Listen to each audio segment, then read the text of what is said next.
A treatment center for elderly people with special needs in Williamsburg is in limbo. Since I received an anonymous letter with serious concerns, I've been working to get answers about what's going on at the Eastern State Hospital's Hancock Geriatric Unit. Here's what I found out.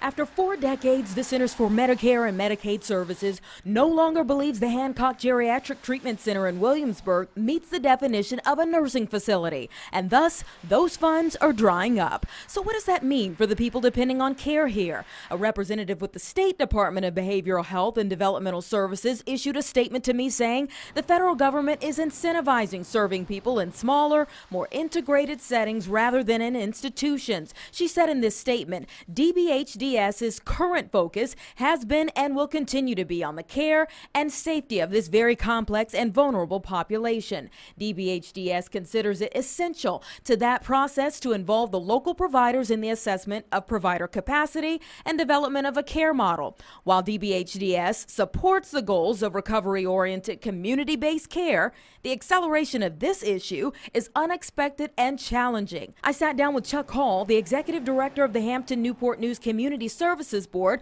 also affected by this decision, to explain. We had a meeting as late as yesterday, and we were told yesterday that the unit is not closing. But we've learned this center is just the first of 3 similar facilities in the state that will now undergo major change. For instance, what rattled all of us in the beginning was the rather abrupt announcement that admissions were stopping. In a sense, it's like the cart was put before the horse.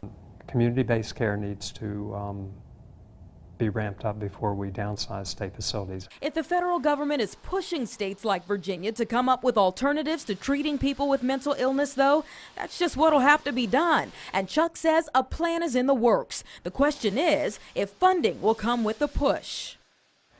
He says hundreds of people will be affected by all of this. If they can get the funding from the General Assembly, the 9 community services boards in our region would like to create geriatric psychiatric teams to go into nursing homes and work with individuals that would have been referred to Hancock. They'll also be proposing behavioral health homes for the elderly.